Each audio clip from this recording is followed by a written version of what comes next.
Terima kasih buat semuanya yang sudah mengunjungi dan bantu support channel Dongeng Donghua ini. Semoga selalu dilancarkan usahanya, dimurahkan rezekinya, dan dimudahkan segala urusannya. Bagi yang baru bergabung, jangan lupa bantu subscribe. Aktifkan tanda lonceng. Klik like, komen, dan share channel Mimin ke penjuru alam semesta. Oke, mari kita kancutin ceritanya. The First Order, Bab 381-390, Dongeng Donghua. Bab 381, Penghalang 178. Ketika Ren Xiaosu melihat 178 hambatan, dia tiba-tiba terkejut.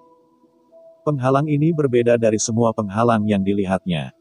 Kekuatan dan perubahan dari penghalang itu penuh dengan bekas luka, dan bahkan ada bidang-bidang lowongan yang besar, seolah-olah penghalang ini telah mengalami banyak keruntuhan dan rekonstruksi.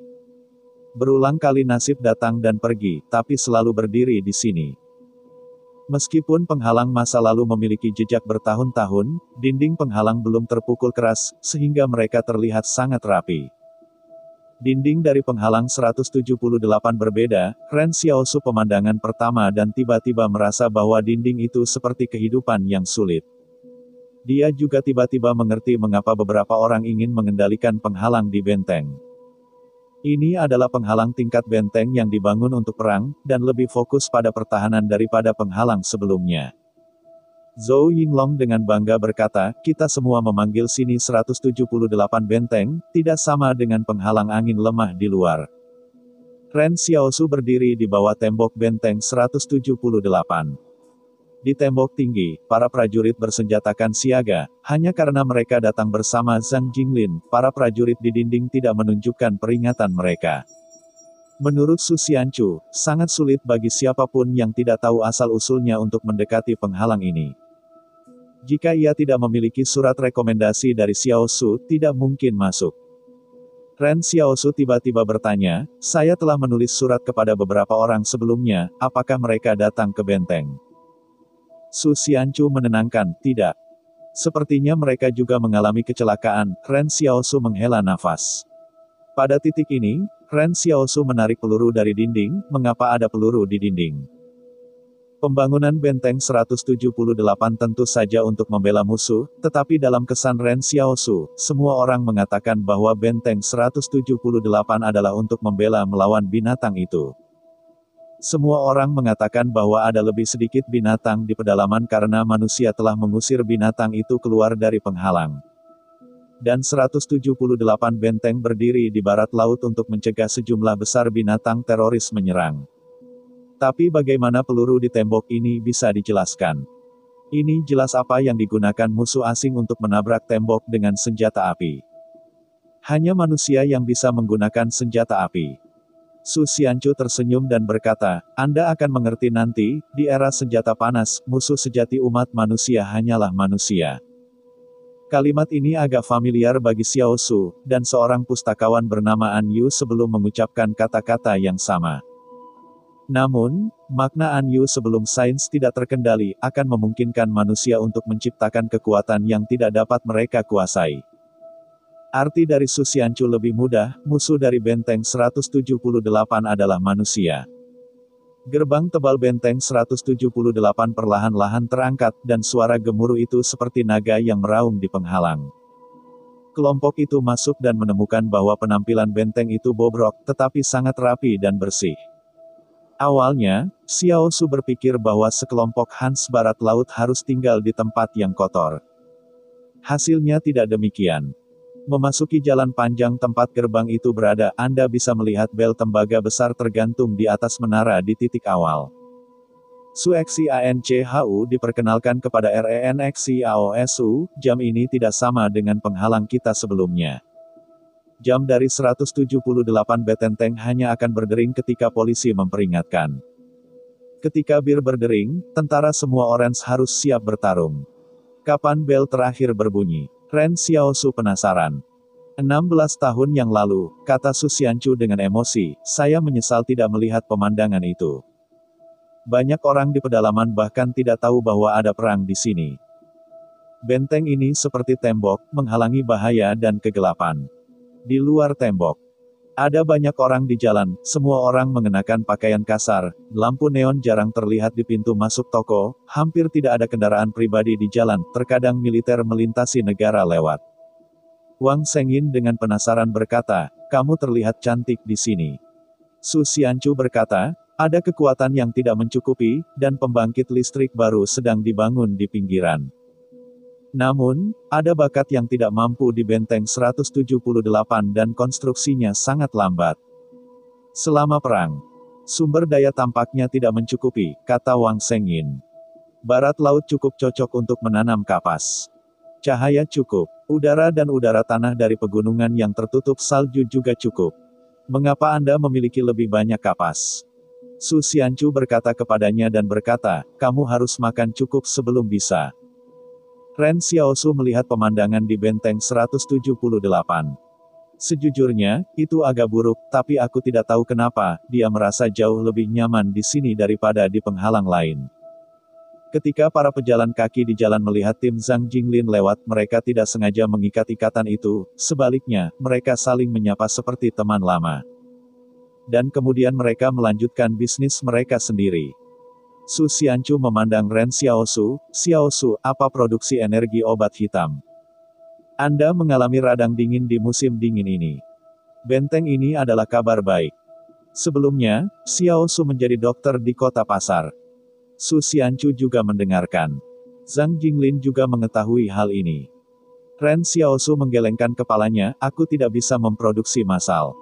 Su Xianchu kecewa, "Tidak ada, ketika jalan bisnis terbuka, Anda dapat menemukan orang-orang Central Plains untuk membeli obat."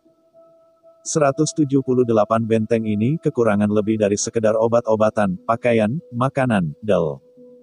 Membuka jalan bisnis adalah masalah mendesak bagi Zhang Jinglin, yang akan kembali ke benteng 178. Zhang Jinglin menghabiskan beberapa bulan untuk membersihkan kekacauan di benteng 178. Sekarang saatnya mempertimbangkan pengembangan benteng. Su Xianchu akan membiarkan Xiaosu mengatur mereka di sebuah bangunan kecil. "Ini adalah wisma kami, sedikit sederhana, jangan mengecewakan." Ren Xiaosu menenangkan, "Sudah sangat bagus."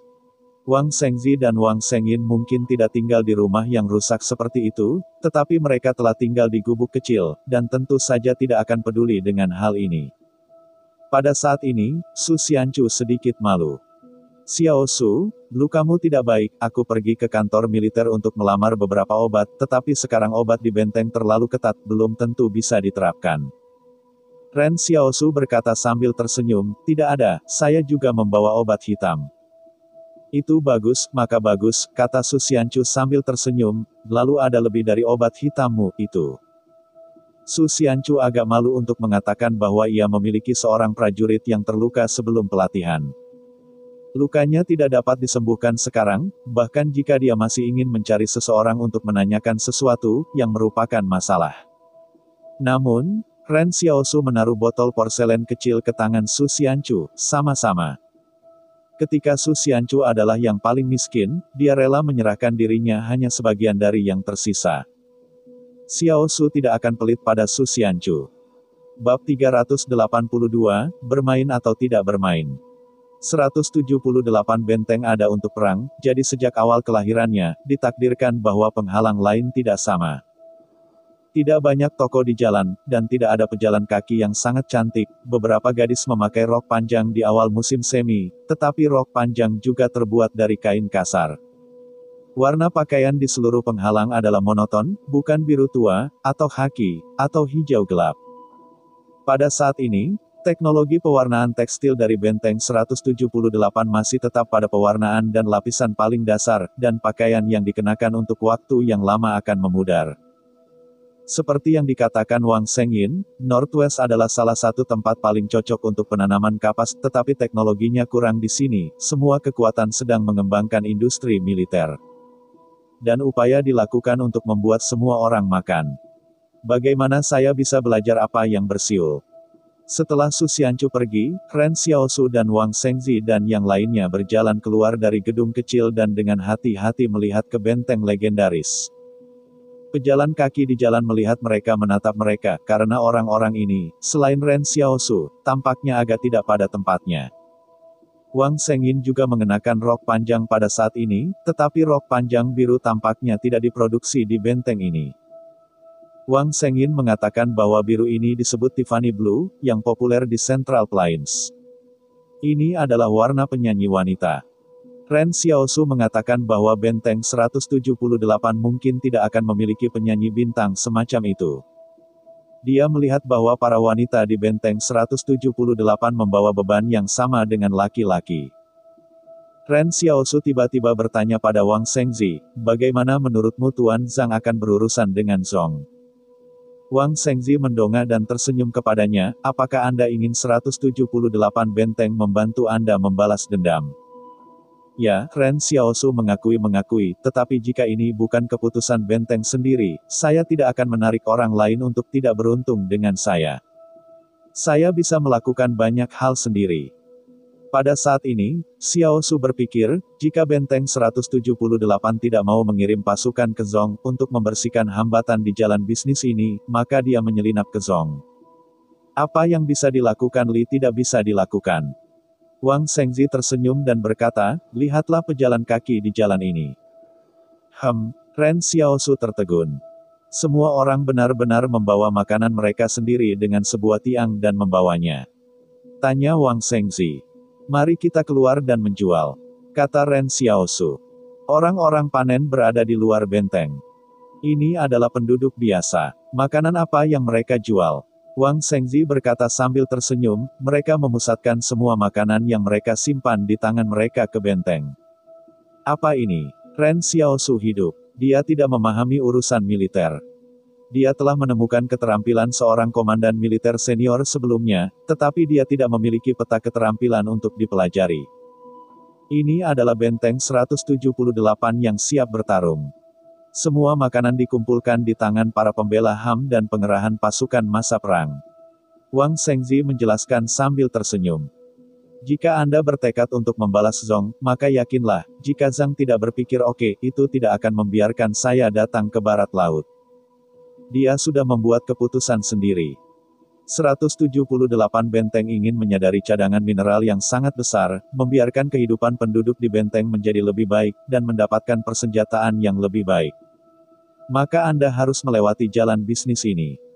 Zhong tidak akan membiarkan ini terjadi, dan sisi sofa akan membiarkan orang lain tidur, yang merupakan hasil tak terhindarkan dari perkembangan dan pertumbuhan kelompok kepentingan. Di ruang pertemuan sederhana benteng 178, sekelompok petugas bentrok dengan model kotak pasir besar. Zhou Yinglong berteriak, saya sudah lama melihat bahwa Zhong tidak enak dipandang. Anda juga tahu bahwa pasukan kelompok Zhong dikerahkan. Melihat benteng 178 apa niatnya, tidak perlu mengatakan lebih banyak. Semua orang tahu ini, kata seseorang. Saya berjalan di lembah yang lalu dan menemukan bahwa King Shi juga mencampuradukan hal-hal di sini, tetapi rencana King tidak ada di benteng kami. Sekarang rakyatnya pergi. Memainkan yang, hanya ada satu keluarga Zhong di lembah. Jika kita ingin melewati jalan bisnis, cara terbaik untuk membangun jalan adalah dengan berjalan di pegunungan yang jauh. Dikatakan bahwa jalan itu masih jalan raya sebelum bencana. Ini adalah jalan tercepat, tetapi masih jauh. Dikuasai di tangan para bandit Zhong, Guanshan Utara sama dengan markas depan Zhong, Su Xianchu menganalisis, jadi, bahkan jika Anda tidak memainkan Zhong, ini akan berada di tangan kita sendiri. Bagaimana cara menguasainya? Zhou Yinglong menukas, kami tidak punya cukup orang, kami bisa, pekerjaannya agak melebar. Berapa banyak orang yang harus Anda masukkan untuk mencegah serangan menyelinap Zhong? Dan ketika Zhongxi memotong jalan dari jalan. Mundurnya tentara, di mana para prajurit segera menjadi sebuah pulau, berpikir tentang keputusasaan. Ya, Lao Zhou mengatakan bahwa ada alasan, ada 1000 hari untuk mencegah pencuri, kata seorang pria besar. Zhong ada di depanmu. Kelompok anak-anak lelaki tua ini terlalu gelisah tahun ini, dan mereka membawa 178 kemana-mana. Benteng adalah musuh hayalan. Ketika kami menjaga benteng untuk membantu mereka melawan musuh-musuh barat, mereka lupa. Petik 2. Di malam hari, seluruh ruang rapat berisik, dan yang kiri benar, sangat ramai. Zhang Jinglin selalu berdiri di samping meja pasir, diam-diam menonton urat-urat pada model meja pasir. Piring pasir ini mencakup area yang luas, yang mencakup seluruh barat daya dan barat laut. Dan bahkan sebagian kecil dari Central Plains. Namun, pada saat ini, seseorang tiba-tiba berkata, tapi apa yang kita lakukan ketika musuh-musuh barat datang lagi ketika kita melawan Zhong? Semua orang saling memandang dan Zhou Yinglong ragu-ragu dan berkata, ini belum ada di sini selama 16 tahun. Bukankah itu sangat pintar? Orang yang berbicara berkata dengan tenang, karena masalah warna rambut dan ras manusia, orang-orang kami tidak bisa menembus kekam mereka. Demikian pula, mereka tidak bisa menembus, sehingga semua orang tidak tahu situasi satu sama lain. Bagaimana Anda mengenal mereka? Bukankah itu benar-benar datang? Jika kita benar-benar menyusul, itu adalah musuh. 178 benteng tidak pernah mengabaikan Zhong selama bertahun-tahun, bukan karena mereka bersedia menanggung hiena di rumah, tetapi mereka memiliki misi yang lebih penting. Sehingga mereka tidak dapat membubarkan kekuatan mereka. Zhou Yinglong dan yang lainnya merasa sedikit salah, mereka harus mengakui bahwa misinya adalah yang pertama. Zhong Shi, Qing Shi, Yang dan Zhong Yuan tidak bisa berterima kasih kepada mereka, tetapi misinya adalah misi. Tiba-tiba, Zhang Jinglin berkata, "Hit." Ruang pertemuan itu sunyi, semua orang bisa mendengar napas satu sama lain. Zhou Yinglong dan yang lainnya bercahaya di mata, dan pipinya berangsur-angsur memerah. Darahnya berani sebelum pertempuran besar. Terlepas dari apa yang dikatakan di ruang konferensi ini, berapa banyak ide yang berbeda di sana, hanya suara Zhang Jinglin yang diperbaiki ketika dia berbicara. Ketika Zhang Jinglin membuat keputusan, itu berarti perang benar-benar datang. Bab 383, Pisau Tajam. Zhang Jinglin berkata perlahan, pertimbangan semua orang benar. Di satu sisi, antusiasme Zhong ada di utara. Selama masih ada, kami tidak ingin membuka jalan bisnis dengan Central Plains. Ia mengendalikan niat Ding Yuan dan Guanshan. Saya juga sangat mengerti. Zhang Jinglin melanjutkan, di sisi lain, musuh barat dapat datang kapan saja. Jika kita membagi pasukan ke Zhongxi, sangat mungkin bahwa kita tidak akan bisa mengalahkan musuh barat, atau jika dia tidak begitu terampil. Kita pasti akan memiliki kekuatan untuk melawan pasukan Zhong. Kehilangan adalah mungkin untuk memukul musuh barat pada saat itu. Lagi pula, pada sore hari, saya sudah berisik dua hal ini. Zhang Jinglin merangkum semuanya. Dia memikirkannya, risiko itu ada bersama, tetapi jika kita tidak melewati jalan bisnis, maka benteng 178 hanya akan semakin lemah. Seperti yang Anda semua tahu, kami mengirim beberapa orang untuk berpura-pura bahwa para pengungsi pergi ke barat di mana mereka semakin kaya, dan kami dijepit di sini. Tanpa sumber daya, tanpa pengembangan teknologi, tanpa bakat baru, dan bahkan tanpa pakaian. Kami memiliki banyak ranjau di tangan kami, tetapi ranjau ini tidak dapat menjadi kekuatan kami, kata Zhang Jinglin. Dengan cara ini, mungkin dalam 10 tahun lagi, 178 benteng tidak akan menghentikan musuh barat, jadi saya harus berubah. Saya harus menghabiskan perampokan ini sebelum saya bisa membicarakannya. Zhang Jinglin membuatnya sangat jelas bahwa dia tidak mempertimbangkan risiko, tetapi risiko. Bermain Zhong dan melewati jalan bisnis adalah pilihan terbaik mereka. Daripada menunggu kematian, lebih baik membiarkannya pergi. Zhang Jinglin tahu bahwa benteng 178 lebih kuat dan lebih kuat daripada rumor, tetapi situasi hari ini lebih berbahaya daripada yang dibayangkan dunia luar. Tapi Zhou Yinglong, geng bakat mereka, terlepas dari pertimbangan Zhang Xingling mereka sendiri, selama Zhang Jinglin mengatakan untuk bertarung, lalu memukul. Setelah menang dan kalah, saya akan mengatakan bahwa saya akan menyelesaikan permainan. 178 benteng mungkin tidak dapat dibandingkan dengan yang lain, tetapi eksekusi kelompok adalah yang terkuat. Namun, pada saat ini, Zhang Jinglin berkata, hari ini, kita akan bertemu tepat waktu untuk mempelajari strategi. Ketika kita terlambat, kita akan keluar dan berhenti mendengarkan, dan kita tidak akan memenuhi syarat untuk berbicara. Yang lain mendengarkan ini dan bergegas untuk memastikan bahwa tidak ada yang terlambat dan tidak pernah minum malam ini. Zhang Jinglin tiba-tiba mengatakan kalimat lain, Zhou Yinglong, anak laki-laki bernama Ren Xiaosu mengatur untuk pergi ke pisau tajam di bawah tangan Anda dan mulai dari para prajurit. Akibatnya, seluruh ruang pertemuan lebih tenang dari sebelumnya, dan tampaknya bahkan napas tidak bisa didengar. Mereka ingin bertanya kepada Zhang Jinglin apa dia, tetapi ketika Zhang Jinglin tidak berniat bertanya kepada mereka, dia berjalan keluar dari ruang konferensi. Ketika Zhang Jinglin keluar, petugas di sebelah meja pasir langsung membom, apakah pisau tajam yang digunakan komandan. Dikatakan bahwa dua komandan tua pertama juga terhubung dari pisau tajam. Apakah komandan keluarga melihat anak itu sebagai kandidat? Lao Zhou, kamu membawa anak itu masuk. Apa yang terjadi pada anak itu? Pisau tajam adalah keberadaan yang sangat istimewa, dan tidak ada yang dengan jelas menyatakan bahwa komandan penghalang benteng harus pergi ke pisau tajam. Tetapi pada kenyataannya, setiap komandan keluar darinya, dan terlempar ke tempat yang paling berbahaya oleh komandan sebelumnya untuk berolahraga, dan kemudian bangkit sedikit. Pisau tajam, seperti namanya adalah urutan operasi paling berbahaya, melihat gunung dan gunung, membunuh jalan yang berdarah. Orang-orang yang dapat bertahan hidup dengan pisau tajam hanya dapat melayani di benteng 178.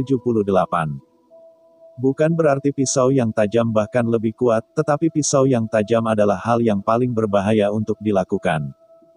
Anda harus pergi ke tempat-tempat yang paling berbahaya untuk mengetahui nasib seperti apa yang akan diberikan oleh setiap perintah Anda kepada tentara akar rumput.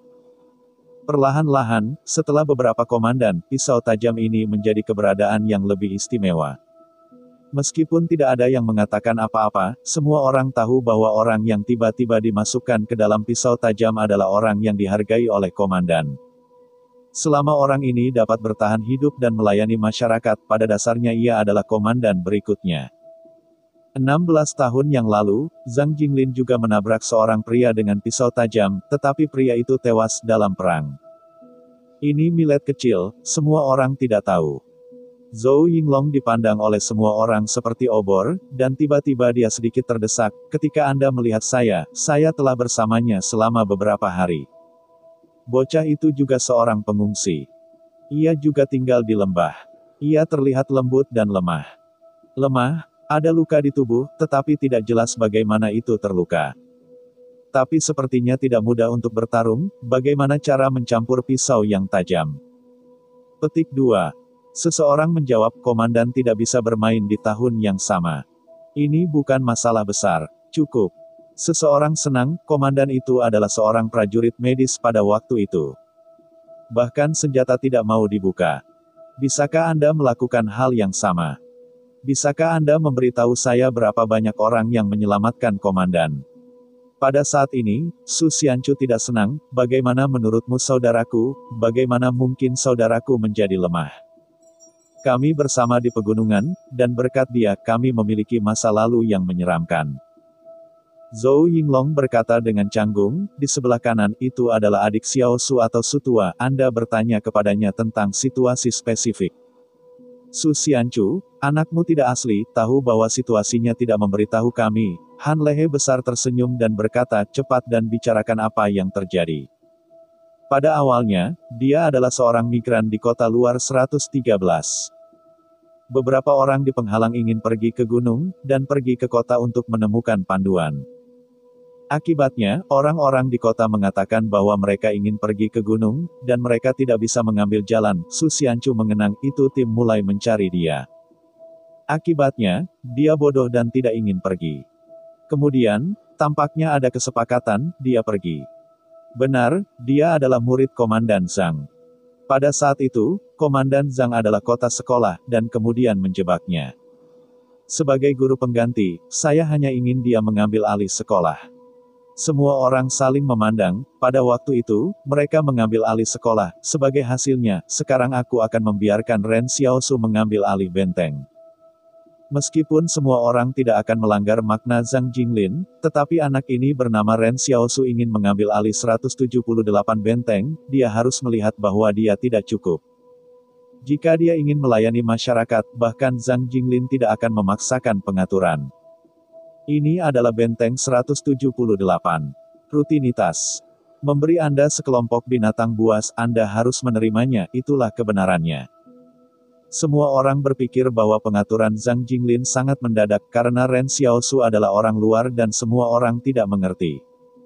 Seseorang bertanya kepada Su Xianchu, bagaimana ini Xiaosu? Karakter itu sama sekali tidak bisa dikatakan, kata Su Xianchu, aku tetap percaya padanya. Seseorang bertanya kepada Su Xianchu lagi, apakah saudara ini juga orang yang luar biasa? Apa kemampuannya? Su Xianchu tiba-tiba mengajukan pertanyaan ini, pada masa-masa awal gunung, dia bisa mengangkat seorang lelaki dewasa dengan satu tangan. Itu pasti orang yang luar biasa, tetapi dia tidak mampu. Saya benar-benar tidak tahu. Sekelompok pria Northwestern di ruang konferensi tertegun, Anda adalah saudaranya, Anda tidak tahu apa kemampuannya. Apa masa lalu? Bab 384 penonton. Su Xianchu menjelaskan, lingkungan pertumbuhannya tidak sama. Dia telah membuat penasaran dengan orang-orang di kota pasar sejak dia masih kecil, jadi kedalaman Tibet itu normal. Tapi kamu benar-benar tidak meremehkannya, kamu pikir, kamu bisa jatuh dalam begitu banyak penghalang. Ada beberapa orang yang telah pensiun di seluruh tubuh. Semua orang saling memandang dan sekarang mengatakan bahwa ini masih dini.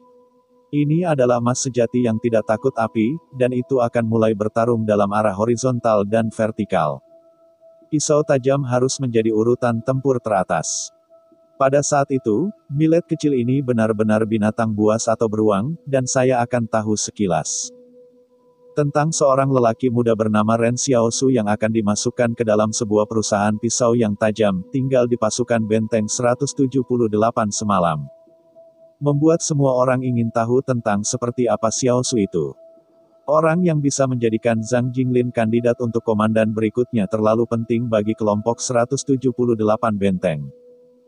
Ketika Su Xianchu dipromosikan oleh Rockets, semua orang berpikir bahwa Su Xianchu memiliki harapan apakah perlu untuk mematahkan rutinitas pisau tajam dan komandan.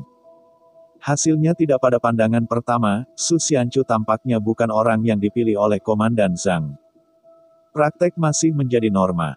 Dikatakan bahwa millet kecil ini luar biasa, tetapi yang lembut dan lemah terlihat tidak terlalu sulit untuk dimainkan, semua orang sedikit penasaran. Tidak tahu apakah millet kecil ini dapat bertahan dalam perang. Di pagi hari berikutnya, Ren Xiaosu berjalan keluar dari gedung tempat mereka tinggal, dan tiba-tiba melihat sekelompok pria bermata besar di seberang jalan berbaring di sisi jalan. Ketika dia menunjukkan sosoknya, sekelompok orang menurunkan suara mereka dan berteriak, itu keluar, itu dia. Bagaimana tipisnya? Setelah tidak bermain, aku tidak akan terbunuh di medan perang. Ketika Xiao Xiao tiba-tiba berjaga, apakah ini mencari dirinya sendiri atau apa? Apakah sekelompok pria besar menghalangi pintu untuk bertarung? Meskipun ia belum pulih dari cedera, ia benar-benar tidak takut seseorang mencari sesuatu. Namun, setelah sekelompok pria bermata besar melihat Ren Xiaosu, mereka segera mundur, meninggalkan Ren Xiaosu sendirian berdiri di tempat yang sama, tidak tahu apa yang terjadi. Zhang Jinglin tidak membicarakan masalah ini dengannya. Bahkan, pengaturan Zhang Jinglin belum tentu baik untuk Ren Xiaosu. Karena Ren Xiaosu hanya memasuki perusahaan pisau tajam ini, semua orang akan melihatnya bergerak setiap waktu, kesalahan yang dibuat akan terus diperbesar. Dan Anda akan merasa bahwa Anda tidak memenuhi syarat ketika Anda bertemu sekali. Semua orang akan menatap Anda dengan kaca pembesar untuk melihat apakah Anda memenuhi syarat oleh komandan. Mengapa Anda dihargai oleh komandan?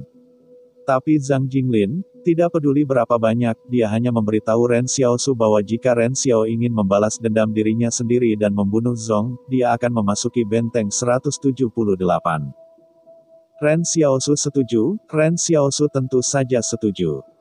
Kemudian Zhang Jinglin bertanya kepadanya, pasukan seperti apa yang akan dia berikan kepadanya kesempatan untuk memilih. Ren Xiaosu berkata bahwa dia akan pergi ke tempat paling berbahaya, kemana harus membunuh paling banyak, kemana harus pergi. Zhang Jinglin bertanya kepadanya apakah dia ingin memikirkannya lagi. Dia mengatakan bahwa dia sudah mempertimbangkannya dan tidak akan menyesalinya. Jantung balas dendam adalah satu-satunya kekuatan pendorong di belakang dukungan Ren Xiaosu ke benteng 178. Zhang Jinglin tersenyum dan berkata, "Oke," lalu mengatur agar kamu pergi ke tempat yang paling berbahaya. Pada saat ini, Ren Xiao selalu merasa bahwa sesuatu terjadi, tetapi dia tidak tahu apa yang sedang terjadi. Pada sore hari, Su Xianchu datang dan mengatakan kepadanya bahwa dia harus pergi ke pisau tajam untuk melaporkan kejadian tersebut. Pisau tajam itu bahkan melekat pada kam penyerang. Komandan batalion adalah Zhou Yinglong. Ren Xiaosu tidak merasakan apapun pada saat itu. Ini adalah permintaannya sendiri. Namun, Su Xianchu penuh dengan ribuan mil, Xiaosu, dikatakan bahwa setelah setiap perang, tidak ada lebih dari satu pisau. Seluruh pasukan juga merupakan hal yang umum. Anda harus memperhatikan keselamatan. Ketika Anda kembali dengan selamat, saudara-saudara akan berada di benteng 178. Ini semua tentang Anda. Ini bukan apa-apa untuk dikatakan, dan ini berantakan. Su Xianchu mengantar Xiaosu ke barat penghalang 178. Itu adalah lokasi di mana pisau tajam ditempatkan. Striker memiliki kam militer independen. Ketika mengemudi, Xiao Xiao menemukan bahwa semua tentara di kam militer berhenti untuk menatapnya. Zhou Yinglong menunggu di hari-hari awal. Setelah dia melirik Su Xianchu, dia tersenyum bahagia, "Kamu bisa kembali dan melempar kami ke arah kami. Itu tidak akan menjadi masalah." Su Xianchu mengangkat alisnya, "Setelah pemukulan, kamu bisa hidup dengan dua." "Hei," Zhou Yinglong berkata dengan marah, "kamu tidak mengutuk Laozi, kamu akan mati jika mati." Su Xianchu mencibir, "Saya punya pot, apakah Anda memilikinya?" Zhou Yinglong tidak mengatakan apa-apa, seperti yang diduga Ren Xiao. Zhou Yinglong juga orang yang luar biasa, kalau tidak, dia tidak akan ditempatkan di tempat berbahaya seperti kam depan. Lagi pula, tidak ada banyak orang luar biasa di seluruh benteng. Namun, Zhou Yinglong tahu bahwa kemampuannya memang tidak jelas. Sebelum Su Xianchu memiliki kekuatan panci hitam besar, semua orang sudah melihatnya. Pada saat ini, Ren Xiao mendapati bahwa para prajurit di benteng itu berbicara tentang hidup dan mati sesantai yang mereka makan, tidak ada banyak ketakutan di mata mereka. Dan mereka tidak tahu lingkungan seperti apa yang menciptakan sekelompok tentara seperti itu. Benteng 178 di musim semi masih sangat dingin. Dikatakan bahwa kadang-kadang akan turun salju pada bulan Agustus dan September, dan lebih dari setengah tahun adalah musim dingin. Setelah mengucapkan selamat tinggal pada Su Xianchu, Zhou Yinglong membawa Ren Xiaosu ke kam militer dan berjalan dan berkata, "Kam depan kami selalu menjadi tempat yang sulit. Anda tidak tahu dari luar benteng. Saya tidak tahu apakah Anda pernah mengalaminya. Setelah perang, jangan pergi ke medan perang dan ambil itu." Ren Xiaosu dengan tenang berkata, "Komandan batalion diyakinkan, tidak. Ketika mereka berada di bawah tangan orang lain, mereka secara alami adalah prajurit rakyat, dan mereka harus mematuhi perintah." Ren Xiaosu tidak terkejut bahwa Zhou Yinglong akan mengatakan bahwa dia tidak perlu dengan sengaja menyangkal. Zhou Yinglong menatapnya dan terus berkata, "Saya mendengar apa yang Anda katakan tentang Anda, tahu bahwa Anda membunuh seseorang, atau hebat, tetapi peluru di medan perang tidak berpandangan panjang. Bahkan yang luar biasa tidak begitu beruntung, perang dan lagi pula, membunuh itu berbeda." Makna Zhou Yinglong sangat sederhana, mengetahui bahwa Anda sangat kuat, tetapi perangnya berbeda. Perang seperti longsoran salju, bahkan orang yang luar biasa tidak dapat melanggar kekuatan alam, itu adalah hal yang baik, tetapi tidak ingin menjadi besar. Dalam pembentukan militer benteng 178, tim tempur juga 30 orang, dan satu memiliki 4 tim tempur, jadi yang normal lebih dari 120 orang. Namun, perusahaan pisau yang tajam memperkuat perusahaan, juga dilengkapi dengan juru masak, kepala staf, koresponden, dan tentara medis. Komandan kompi adalah kapten dan perwira yang tidak ditugaskan sebagai asisten komandan kompi. Dan pisau tajam ini dilengkapi dengan kelengkapan seperti itu, semua untuk memastikan bahwa pisau tajam ini dapat memiliki kemampuan tempur independen. Ren Xiaosu tiba-tiba bertanya, "Zhou Yingchang, apakah pisau tajam ini bahkan kuat?" Zhou Yinglong berpikir sejenak, itu belum tentu kuat, tetapi sekelompok hooligan telah berkumpul. Mereka melihat yang sama seperti beruang pada hari kerja, tetapi ketika latihan benar-benar tidak hilang, Tex dapat menggali kabel. Wu Neng pegang posisi itu, kenapa Anda tidak mau menghadapinya? Bab 385. Pisau tajam bahkan tak terkalahkan. Ketika 178 benteng memutuskan untuk melancarkan perang melawan Zong, seluruh benteng tiba-tiba menjadi sibuk. Konsorsium biasa semuanya membubarkan pasukan mereka sendiri di berbagai penghalang untuk menyelesaikan kontrol penuh dari setiap penghalang, jadi seperti perang non-perang. Penghalang untuk menempatkan brigade tempur hampir sama, penghalang yang lebih lemah. Kemudian letakkan grup independen. Hanya 111 penghalang di mana mereka berada akan menempatkan lebih banyak pasukan tempur. 178 benteng berbeda. Mereka pada dasarnya adalah pangkalan militer di daerah pangkalan ini, dan penduduk seluruh benteng, serta penduduk di sekitarnya dan beberapa pemukiman yang tersebar, melayani tentara. Namun, tidak seperti penghalang lain, benteng 178 sebenarnya dibagi menjadi tidak ada migran dan penduduk. Jika Anda bekerja di luar, akan ada tambahan subsidi eksternal. Di musim dingin, semua penghuni luar dapat melewati pas untuk memasuki benteng untuk musim dingin. Tentu saja, review dari pas ini masih relatif ketat. Seluruh 178 benteng memiliki kekuatan hingga 80.000, adalah kelompok lengkap pertempuran lapis baja, dan pasukan Zong mengklaim sebanyak 200.000. Kontras pasukan sangat berbeda. Mungkin karena perbedaan kekuatan ini, dalam beberapa tahun terakhir, Zong menghancurkan jaringan lalu lintas antara 178 benteng dan dunia luar dengan sangat tidak bermoral.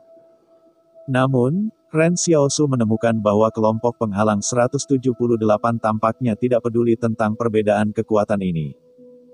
Menurut Su Xianchu, dalam perang modern, jumlahnya bukanlah kunci perang, itu tergantung pada otak, teknologi, keberanian dan pengalaman.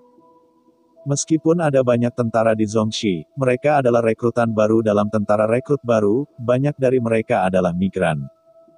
Ketika mereka berada di medan perang, rekrutan baru ini harus mengejar ketinggalan. Perbedaan antara veteran dan rekrutan adalah perbedaan antara langit dan bumi. Ren Xiaosu mengatakan bahwa Zhang Jinglin bukan orang yang ceroboh, karena Zhang Jinglin mengatakan bahwa dia ingin bertarung, itu pasti. Pada saat ini, Zhou Yinglong telah membawanya ke kamp Jian Jianlian. Dia melihat bahwa orang-orang di lapisan pisau tajam telah menunggu di gerbang kamp lebih awal, dan saling memandang dengan tamparan di punggung. Ren Xiaosu juga mengenakan pisau tajam yang dibawa Su Xianchu kepadanya, dan logo di lengannya juga merupakan lencana bayonet dari pisau tajam. Zhou Yinglong berbisik, barat laut bisa berbeda dari selatanmu. Jika kamu berada di selatan, Komandan Zhang akan mengatur agar kamu pergi ke pisau tajam. Aku takut seluruh pasukan akan ramah padamu, tetapi di barat laut, semua orang ingin mencoba sudah cukup. Ren Xiaosu sedikit berbeda, apa yang cukup? Saya hanya datang ke tempat yang paling berbahaya dan membalas diri saya sendiri. Apakah sulit untuk pisau tajam ini untuk masuk? Zhou Yinglong tidak melanjutkan. Dia berkata kepada para prajurit yang telah dikelilingi oleh pisau tajam, sekelompok anak laki-laki tua tidak pergi backpacking, apa yang mereka lakukan di sini? Anda akan menjadi orang pertama yang memasuki medan perang besok pagi, dan Anda akan dibatasi setengah bulan. Berikan Gunung Dingyuan padaku. Gunung Dingyuan adalah sekelompok ayam dan anjing. Kami mendapatkannya ketika kami tiba, seseorang berkata sambil mendesak, Komandan Batalion, apakah ini ada di sekitar Anda? Ya, itu dia, kata Zhou Yinglong, ingat, jangan terlalu keterlaluan. Ketika Ren Xiaosu mendengar bahwa Zhou Yinglong berkata, jangan terlalu marah, rasanya agak buruk. Apakah ini cara memberi diri Anda seekor kuda? Dan bagaimana tampaknya ia tiba-tiba menjadi selebriti di benteng itu? Namun, Zhou Yinglong berbalik dan pergi, tetapi tidak memberikan kesempatan bagi Ren Xiaosu untuk bertanya. Dengan lebih dari 180 orang di mata, mereka semua pergi ke Xiaosu, dan bahkan para koki dicampur dengan pisau dapur. Siapapun seperti Xiaosu bertanya-tanya. Ini seperti sebuah kamp militer. Bagaimana perasaan Anda seperti sebuah tokoh hitam dengan bandit? Apa? Xiaosu ada di sini untuk membunuh balas dendam Zong. Dia hanya perlu menjadi musuh dengan Zong di medan perang. Tidak perlu memiliki hubungan yang baik dengan tentara. Ren Xiaosu mengambil ujungnya dan mengungkapkan luka di perut kanannya, apakah Anda ingin memulai dengan yang terluka? Hasilnya adalah di luar Ren Xiaosu, kelompok berandal yang berlawanan tertawa dan berkata, tidak ada, kita tidak akan terlalu berat. Ren Xiaosu terpana pada saat itu, dan kecelakaan khusus ini masih menyakiti yang terluka. Ketika suara yang berlawanan baru saja jatuh, Ren Xiaosu berbalik dan berlari. Sang pahlawan tidak memakan kerugian di depan mata, tidak dapat membunuh situasi. Biarkan Xiaosu memukul lebih dari 100 orang terlalu keras, dan luka-luka internalnya belum sembuh. Tiba-tiba, sekelompok penjahat berteriak dan berteriak, tangkap. Pendatang baru terhubung ke tim. Ini semua tentang makan Mawei. Jika Anda tidak memberikan saya seluruh layanan, apa yang harus saya lakukan jika saya tidak mendengarkan pesanan? Tentu saja, ini adalah pernyataan yang terdengar sangat tinggi. Penyebab utamanya adalah bahwa para veteran tidak bekerja dan tidak ada hubungannya. Seperti kata pepatah, tidak ada yang akan saling mengenal, setelah beberapa saat tidak ada yang akan membalas musuh. Namun, sesuatu yang aneh terjadi hari ini, dan rekrutan melarikan diri. Tetapi kemana Anda bisa pergi, kam di kam depan sangat besar, dan Anda tidak kembali tidur di malam hari. Kuncinya adalah Ren Xiaosu berjalan sangat cepat, dan mereka dibuka dalam sekejap. Sekelompok besar orang mengikuti millet kecil itu, tetapi ketika mereka melihat Xiao Xiao, mereka menyelinap ke area barak lain. Ketika Ren Xiaosu memasuki barak, dia melihat lebih dari selusin orang mengeringkan selimut. Dia bergegas ke depan satu orang dan menghancurkan satu orang, pisau yang tajam tidak terkalahkan. Pria besar barat laut yang mengeringkan selimut tertegun, tapi itu tidak beberapa detik untuk bereaksi. Seorang pria tiba-tiba menjadi marah, terakhir kali latihan khusus diberikan kepada Yin pisau dengan pisau tajam masih belum dihitung, dan bahkan datang untuk mengambil inisiatif untuk menantang. Katanya, dia berteriak ke barak, dua bersaudara, keluar untuk bertarung. Ketika pisau dari pisau tajam memasuki kam, mereka melihat dua orang berlari keluar dari barak. Komandan kompi dari pisau tajam bahkan berteriak, kamu membiarkan kamu pergi, masalah ini tidak ada hubungannya dengan kamu. Tetapi saya melihat dua penatua berturut-turut, melirik ke saudara lelaki yang telah dibelenggu di tanah, biarkan kamu. Saudaraku, beri aku perlawanan. Pisau tajam dan komandan kompi juga datang ke api, hei, anak buahnya akan dikalahkan. Lao Li bahkan lebih marah ketika mendengar ini, dan dia mengayunkannya dalam bentuk pukulan. Segala sesuatu terjadi antara listrik dan batu, dan tidak ada waktu bagi semua orang untuk subscribe channel Dongeng Donghua dan memikirkannya, tetapi waktu untuk berpikir sedikit tidak seperti ini. Zhou Yinglong mengerutkan kening dan melihat ke kejauhan. Apa situasi khusus? Ini adalah hari pertama kedatangan Xiaosu. Pisau tajam dan kompi kedua telah melakukan satu, dan lebih dari 300 orang telah dicampur bersama, dan beberapa orang memiliki garis leher mereka robek. Biasa juga bagi 178 benteng militer untuk bertarung satu sama lain, secara umum, perwira utama tentara membiarkan mereka bertarung terlebih dahulu. Orang-orang di benteng merasa bahwa mereka tidak berdarah. Tetapi bagaimana ini dilakukan? Kejahatan ibunya yang sebenarnya, kata Zhou Yinglong. Ren Xiaosu di sebelahnya juga berkata, ya. Zhou Yinglong tiba-tiba berbalik, kapan kamu datang padaku?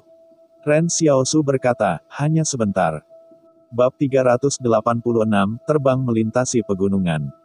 Zhou Yinglong memandang Ren Xiaosu dan mengambil napas dalam-dalam dan bertanya, bagaimana mereka bertarung? Ren Xiaosu mengedipkan matanya, aku tidak tahu, mungkin ada kontradiksi di antara mereka. Apakah kamu menghentikan komandan batalion, tidakkah kamu mengatakan bahwa pisau yang tajam akan mengatur gunung?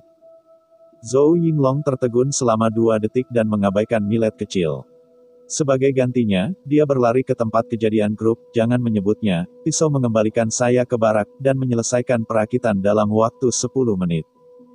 Saya tidak berpikir Anda harus mengambil hari libur. Ya, energinya sangat kuat, dan langsung terbuka ke pegunungan yang jauh. Petik 2. Saya harus mengatakan bahwa pidato Zhou Yinglong di kam depan ini masih sangat bagus. Kedua belah pihak tampaknya memiliki pengalaman juga. Bermain kembali, Zhou Yinglong maju dan kedua belah pihak segera berhenti. Pisau tajam itu berbalik dan berlari ke baraknya sendiri. Tidak ada lelucon di tentara, mengatakan bahwa dibutuhkan 10 menit untuk menyelesaikan pertemuan itu harus 10 menit, dan 1 detik tidak akan berhasil. Ketika mereka pergi, perusahaan pisau yang tajam melihat Ren Xiaosu berdiri di depan Zhou Yinglong utuh. Mereka mengingat hal-hal yang baru saja terjadi, dan hampir memuntahkan darah lama. Prajurit kedua yang tersandung pada awal hari tidak berdiri sampai saat ini. Dia melihat Ren Xiaosu berteriak, dia baru saja memukulku, tetapi juga menyebut pisau tajam dan bahkan tak terkalahkan. Ren Xiaosu dengan serius berkata, Anda salah orang. Zhou Yinglong mengangkat alisnya dan berkata kepada Ren Xiaosu, kamu juga pergi ke koleksi. Ya, kata Ren Xiaosu saat dia pergi ke barak dan berlari ke barak. Ketika dia memasuki distrik Jiandao Lianying, perusahaan pisau yang tajam sudah berdiri dengan ransel dan berdiri di alun-alun. Ren Xiaosu berkata, orang-orang baru datang ke Xiaosu untuk melapor. Pisau tajam itu bahkan menatap Ren Xiaosu tanpa sepatah kata pun, dan bahkan dalam jangka panjang tersenyum. Ketika Anda adalah millet kecil, seluruh benteng 178 dapat menempatkan kami dengan pisau tajam, Anda memiliki kemampuan. Ren Xiaosu berkata, aku juga anggota pisau. Komandan Kompi tidak memiliki udara yang bagus, masuklah dalam tim, Anda berdiri dalam kelompok, dan kemudian Anda bisa mengambilnya. Komandan Kompi memandang ke depan ke pisau tajam dan bersiap untuk pelatihan. Hasilnya adalah bahwa pria di depannya memiliki wajah bengkak dan wajah bengkak. Prajurit itu memiliki mimisan, tetapi darah yang berdiri tidak dapat digerakkan, juga darah yang berdiri tidak dapat dipindahkan, juga tidak dapat menghapus darah. Ketika Komandan Kompi melihat adegan ini, hatinya hancur, apa yang membuat ini istimewa. Pada saat ini, Zhou Yinglong datang bersama Xiao Ku, dan Komandan Kompi berkata kepadanya. Melaporkan Komandan Batalion, pisau tajam telah menyelesaikan perakitan, harus mencapai 184 orang, dan sebenarnya 184 orang, laporannya selesai. Zhou Yinglong mengangguk. Dia melihat ke alun-alun dari pisau tajam dan tidak memiliki udara yang baik. Kamu lihat apa yang kamu maksud? Kamu memiliki lebih dari 60 orang daripada yang kedua. Mereka tidak menjanjikan. Latihannya tidak cukup baik. Bisakah Anda memberi saya perintah komandan, sekarang mengapa tidak bersumpah? Saat dia berbicara, Zhou Yinglong berdiri di depan pisau tajam dan tertawa dan tertawa. Ren Xiaosu berdiri di antrian dan memikirkannya. Bukan rata-rata orang yang menonton cara memimpin pasukan minggu ini. Namun, Zhou Yinglong terus berkata, pakaian di benteng tidak cukup. Saya melihat jika Anda mengenakan gaun seperti itu di medan perang, apakah itu akan membuat orang tertawa? Zhang Xiaoman, Anda memberi saya perintah militer, dan memenangkannya dalam waktu setengah bulan. Jauh, kuharap kamu jangan lupa. Ayo pergi. Pisau tajam itu terus berdiri dan berdiri, Komandan Batalion merasa lega bahwa dia tidak akan bisa lama di gunung selama setengah bulan. Aku menembak diriku sendiri. Begitu suara itu jatuh, para prajurit di alun-alun juga mengikuti teriakan, Komandan Batalion merasa lega. Pertempuran pertama akan menggunakan saya akan menang. Sampai saat ini, Ren Xiaosu akhirnya merasa sedikit berdarah di kelompok hooligan ini.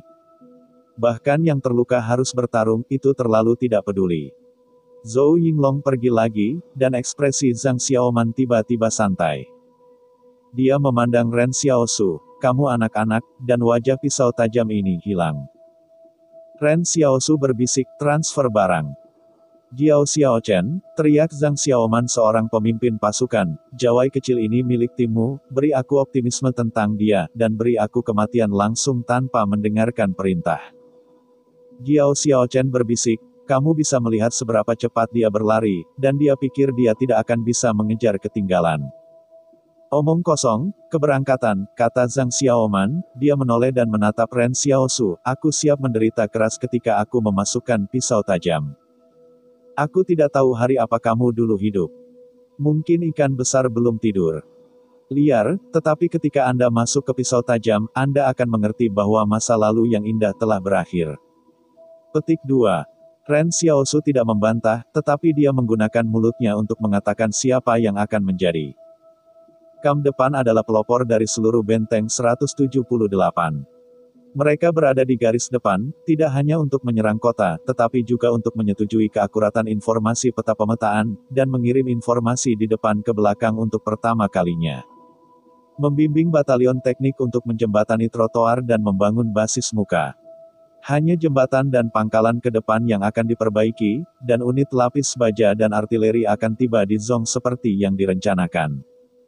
Perusahaan pisau yang tajam juga merupakan kekuatan terdepan dari batalion penyerang. Semua hal yang sulit diatasi adalah yang pertama kali mereka hadapi.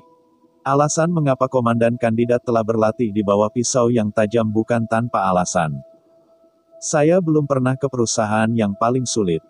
Bagaimana saya bisa menjadi komandan yang baik? Gaya kepemimpinan sebagai contoh terus berlanjut hingga hari ini, sehingga semua prajurit yang tajam melihat Xiao Su, dengan pandangan yang lebih keras. Orang ini kemudian mengatakan bahwa itu adalah komandan benteng 178, dapatkah dia melakukannya? Zhou Yinglong menugaskan 10 truk pengangkut ke perusahaan pisau yang tajam. Mereka tidak hanya digunakan untuk mengambil kendaraan orang, tetapi mereka juga harus mengangkut senapan mesin berat, mortir, dan senjata lainnya. Tanpa hal-hal ini, Anda ingin membunuh Gunung Dingyuan, seperti tidur. Sama. Di dalam mobil, bahkan Zhang Xiaoman masih memegang analisis peta. Ada sekelompok bandit yang ditempatkan di Gunung Dingyuan, tetapi sulit untuk memastikan bahwa tidak akan ada pasukan reguler Zong yang bercampur, jadi berhati-hatilah saat bermain. Ren Xiaosu juga duduk di mobil ini. Dia cukup setuju dengan pernyataan Zhang Xiaoman bahwa bandit dari Gunung Dingyuan dan Guanshan tidak dapat diperlakukan sebagai bandit biasa. Namun, saya mendengar Zhang Xiaoman terus berkata, waktu kita sangat singkat. Mungkin ada mata air di pegunungan, dan metode memotong sumber air tidak layak. Apakah Anda memiliki metode yang baik? Akibatnya, Zhang Xiaoman melihat sekeliling dalam lingkaran dan tidak ada yang berbicara. Ren Xiaosu duduk di sudut dan menutup matanya dan mengangguk. Mata Zhang Xiaoman tertuju pada tubuh Ren Xiaosu. Aku melihatmu seperti hantu, dan kamu berbicara tentang bagaimana bertarung. Langsung, tanya Ren Xiaosu. Dia belum pernah ke gunung yang jauh. Dia tidak tahu medan apa yang ada, bagaimana dia bisa menemukan solusi. Zhang Xiaoman menepis, bandit tidak bisa melakukan bahkan senapan mesin berat dan mortir, RPG. Berapa banyak orang yang bisa Anda mati jika Anda bermain langsung? Anda berpikir bahwa Anda memiliki bayangan dan pot hitam yang sama dengan kepala Su Changchu. Posisi memukul keras. Mulut Ren Xiaosu berkedut, aku seorang prajurit, dengarkan perintahmu. Zhang Xiaoman mengangguk, sikapnya masih cukup benar. Bab 387, Surat Perintah Tetap.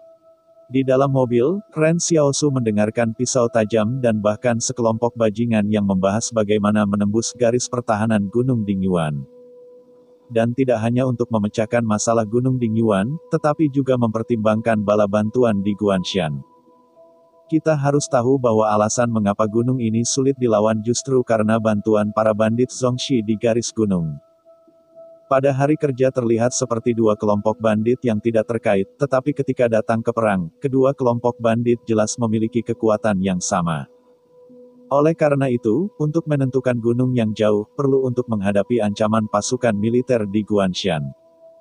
Ketika tim hendak meninggalkan benteng 178, tiba-tiba seseorang menghentikan tim di depannya, tetapi Wang Shengzi dan Wang Shengyin berada di gerbang timur. Zhang Xiaoman melompat turun dari mobil dan dengan penuh rasa ingin tahu berkata, apakah Anda punya sesuatu? Wang Shengyin berkata, apakah Ren Xiaosu ada di perusahaan Anda? Kami melewati Zhang Xilingou untuk mengetahui bahwa ia akan ke garis depan hari ini, dan ia berencana untuk memberitahunya bahwa ia tidak akan menunda perjalanan Anda. Zhang Xiaoman memandangi penampilan Wang Shengyin. Ini menunjukkan kepada orang-orang yang berasal dari aslinya. Dia tidak senang mengatakan, ketika pasukan keluar, bagaimana mereka bisa tinggal karena mengucapkan selamat tinggal pada hal semacam ini. Anda harus membiarkannya pergi. Dia sekarang pisau tajam saya. Prajurit tidak bisa melihatmu. Zhang Xiaoman sedikit tidak bahagia dengan sendirinya pasukan sedang dihentikan oleh kekacauan ini dalam proses bergerak maju. Apa itu? Wang Shengyin tersenyum dan berkata, maaf, maka kami tidak akan mengucapkan selamat tinggal. Bisakah Anda memberikan hadiah ini kepadanya dan membantu kami memberitahunya? Kami akan meninggalkan benteng 178 setelah 3 hari.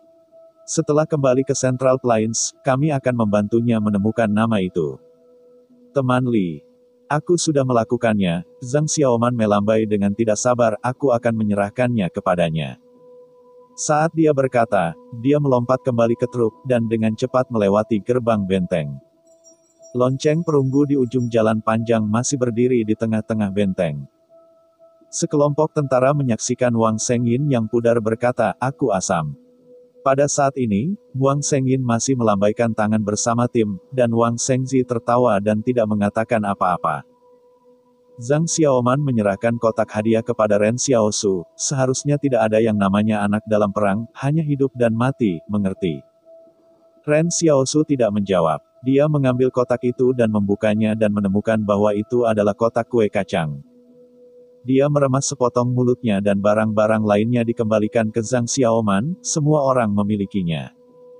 Zhang Xiaoman tertegun, boneka gadis itu memberi Anda camilan, Anda memberi kami sesuatu. Apa pendapat Anda tentang anak ini? Ren Xiaosu berkata dalam hati sejenak, tidak bagus. Zhang Xiaoman. Sekelompok tentara di sebelah meraih camilan di tangan Zhang Xiaoman, dia tidak memakan kita, dan tidak buruk memiliki boneka wanita untuk mengirim sesuatu untuk dimakan. Ren Xiaosu duduk di sudut. Dia tahu bahwa hubungannya dengan Wang Shengyin bukan seperti yang dipikirkan para tentara. Kedua belah pihak saling kenal selama lebih dari 10 hari, bahkan selama sebulan. Mungkin Wang Shengzi merasa bahwa dia berguna di masa depan, jadi dia menyatakan niat baik pada saat itu.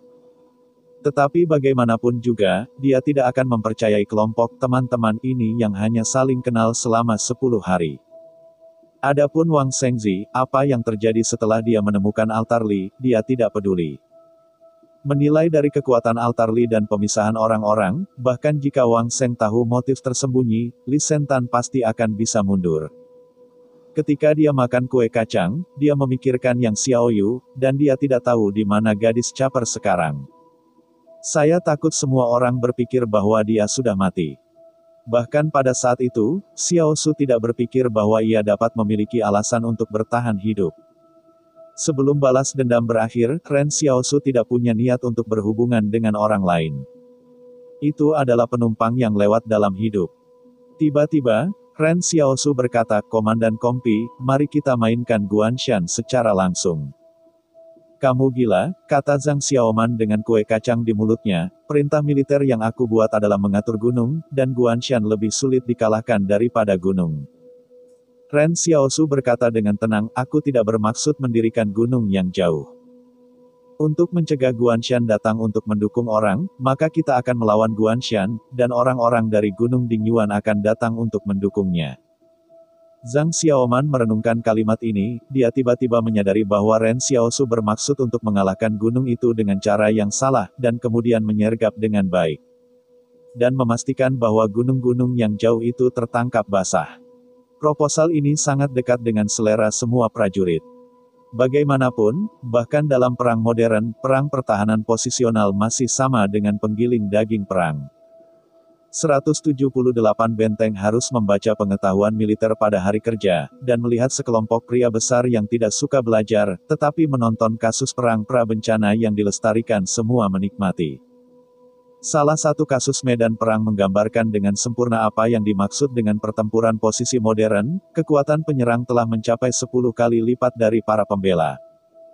Dan memiliki howitzer dan helikopter bersenjata 122 mm. Namun, dalam kasus ini, bandara membutuhkan waktu 3 bulan untuk diatasi, dan kedua belah pihak mengalami banyak cedera. Kasus ini membuktikan bahwa selama Anda tidak memiliki kekuatan mekanik lapis baja penuh dan serangan udara yang kuat, pertempuran posisi harus ditanggapi dengan serius. Anda memiliki peralatan, orang-orang juga memiliki, dan orang-orang memiliki tambang, guntur, perangkap. Anda ingin menutupinya langsung dengan daya tembak.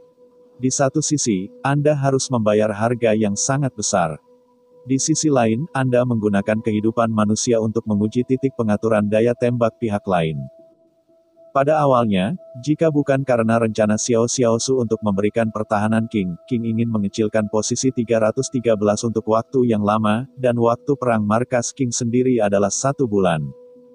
Banyak orang berpikir bahwa dalam perang modern, era perang posisional akan mati, tetapi tidak demikian. Kemahakuasaan rudal belum mencapai panas. Dalam hal yang dipelajari oleh Zhang Xiaoman, posisi-posisi yang dengan cepat ditaklukkan pada dasarnya dibombardir oleh angkatan udara. Tetapi sekarang burung-burung di langit adalah hegemon di bidang ruang udara, dan pesawat manusia terlalu lemah. Saat ini, pisau yang tajam bahkan menghadapi 2 bandit. Mereka dapat memanggil pendukung api untuk membajak Gunung Dingyuan dan Guanshan. Bisakah mereka membajak? Bagaimana Anda melawan Zhong yang tersisa? Ini hanya masalah 2 bandit, tetapi belum saatnya untuk melihat pedang yang sebenarnya. Zhang Xiaoman bertanya-tanya, Anda dapat menderita dari 2 sisi serangan, kita mungkin tidak memakannya. Ren Xiaosu bertanya, jika kamu tidak bermain seperti ini, kamu akan menghadapi situasi yang sama dengan serangan itu. Ini juga benar, kata Zhang Xiaoman, tetapi jika tekanan pada Guanshan tidak cukup besar, apa yang tidak didukung oleh musuh di Gunung Dingyuan? Ren Xiaosu berkata, beri tekanan pada mereka, dan berikan padaku. Apakah kamu berani membuat perintah militer? Zhang Xiaoman terkejut. Aku berani. Pisau tajam di mobil tiba-tiba terasa sedikit salah dengan para prajurit. Mereka khawatir bahwa tentara baru Ren Xiaosui memiliki kaki yang lembut di medan perang. Akibatnya, semua orang mengetahui bagaimana millet kecil ini berjuang untuk itu. Sepertinya saya mendengar bahwa Ren Xiao adalah orang yang luar biasa, bukan? Saya tidak tahu apa yang dimiliki Ren Xiaosu, dan bahkan mengatakan pembicaraan besar seperti itu. Bab 388, Gila Perang. Karena diputuskan untuk menghantam gunung untuk memancing bandit-bandit Gunung Dingyuan, mereka harus diam-diam memasuki wilayah lembah, agar tindakan mereka tidak diketahui terlebih dahulu. Saat ini, mata dan telinga Zhong ada di seluruh barat laut. Rencana untuk benteng 178 adalah untuk pertama membersihkan bandit di daerah lembah. Sehingga untuk menghindari masalah yang disebabkan oleh bandit dari punggung ini ke pangkalan ke depan ketika perang yang sebenarnya tercapai. Zhang Xiaoman berpikir bahwa Guanshan harusnya lebih sulit untuk dilawan, tetapi Ren Xiaosu tidak berpikiran seperti itu. Karena beberapa bandit meninggal dalam kutukan Yan Liu Yuan seperti malapetaka. Dia menduga bahwa bandit berasal dari Guanshan. Pada saat itu, mereka berada di dekat Gunung Haolak, ketiak terdekat adalah Tang Wangshan dan Guanshan. Bandit-bandit Gunung Tangshan telah lama disia-siakan oleh Wang Chongyang, jadi hanya bandit Guanshan yang bisa datang. Namun, Ren Xiaosu tidak mengatakan ini, dan pertempuran di hutan belantara sepertinya masih terhalang oleh berita Zhong. Benteng 178 tidak diinformasikan. Benteng 178 berjarak 5 atau 600 km dari medan perang pada waktu itu, tidak peduli bagaimana artileri itu ditembakkan, tidak ada gerakan di benteng itu. Tapi Ren Xiaosu sangat jelas, jika seperti yang dia duga, Guanshan jelas tidak sesulit bertarung seperti yang seharusnya, tetapi jauh lebih mudah daripada mengatur gunung yang jauh. Pisau tajam bahkan seperti sekelompok tikus, tiba-tiba meninggalkan truk, satu persatu dengan senjata dan pasokan meriam di selokan, berjongkok. Sejauh mungkin tidak ditemukan oleh musuh terlebih dahulu. Pada siang hari bersembunyi di bawah selokan, Zhang Xiaoman berkata kepada Ren Xiaosu. Meskipun saya tidak tahu apa kemampuan luar biasa Anda, tetapi karena Anda mengatakan bahwa Anda dapat memberi tekanan pada Guanshan, maka saya akan mempercayai Anda. Tetapi jangan pergi ke tempat itu. Katakanlah Anda tidak bisa melakukannya, Anda tidak bisa melakukannya, saya akan menembak Anda secara langsung jika Anda adalah seseorang. Ren Xiaosu tidak berbicara, tetapi memegang senapan otomatisnya sendiri dan bersandar pada celah untuk menutup matanya. Semua orang makan jatah masing-masing secara perlahan, mereka sekarang diam-diam menyelinap ke lembah, dan mereka tidak bisa membuat api dan memasak asap. Tapi apa yang membuat Zhang Xiaoman tak terduga adalah bahwa millet kecil ini tampaknya lebih pahit daripada mereka. Ketika semua orang beristirahat, mereka selalu membutuhkan seseorang untuk bertugas. Para prajurit lain diganggu dengan keluhan, tetapi Ren Xiaosu tidak pernah mengeluh tentang hal itu. Ketika dia berdiri berjaga-jaga, dia akan berjaga, dan tidak masalah jika dia berdiri untuk sementara waktu. Zhang Xiaoman sengaja mengamati bahwa ketika dia bertugas, dia sangat serius dan berdedikasi. Pisau tajam itu berbisik berulang-ulang, aku tidak ingin menjadi komandan-komandan. Mata keluarga besar yang lebih menuntut pergi menemui Xiao Su, tidak perlu membiarkan Xiao Su tidak pergi, tetapi ketika semua orang tahu bahwa ini mungkin komandan berikutnya, saya selalu berpikir. Saya membandingkan dengan orang ini, pada akhirnya, di mana lebih buruk daripada dia. Dia mengandalkannya untuk menjadi calon komandan. Dan Ren Xiaosu di sini, tidak hanya berjaga-jaga, tetapi juga semua orang dalam perjalanan untuk bergantian ke senapan mesin dan mortir, barang-barang itu sangat berat, mortir lebih baik, hanya 29,4 pound, meskipun tidak nyaman untuk mengambil jarak jauh namun masih dalam kisaran yang dapat diterima. Senapan mesin berat dengan diameter 12,7 mm memiliki berat 50 pound. Ia juga membawa tas punggung berbaris sendiri. Jarak antara Guanshan dan Gunung Dingyuan lebih dari 100 km, jalannya masih sulit untuk dilalui. Beberapa tentara ingin menghancurkan benda ini. Kulit pundak aus. Tapi Ren Xiaosu tidak pernah mengeluh tentang apapun. Ren Xiaosu sekarang seimbang dalam kekuatan dan kelincahan, sehingga terlihat sangat tipis. Awalnya, Zhang Xiaoman sengaja sulit membiarkan Xiaosu, membiarkannya menderita. Hasilnya adalah bahwa Zhang Xiaoman terkejut bahwa Ren Xiaosu terlihat lebih kurus daripada mereka, tetapi senjata derek tidak ambigu sama sekali. Dan bahkan mengambil inisiatif untuk berbagi beberapa kawan lainnya. Inilah yang terjadi di ketentaraan. Anda sulit, Anda punya kekuatan, dan saya menghormati Anda. Saya akan memandang rendah Anda jika Anda mual. Dalam beberapa hari terakhir di hutan belantara, kesan semua orang tentang Ren Xiaosu telah berubah. Anak ini sangat keras dan kuat. Dalam ketidakjelasan, pisau tajam bahkan kawan-kawan berpikir dalam hatinya, tidak buruk.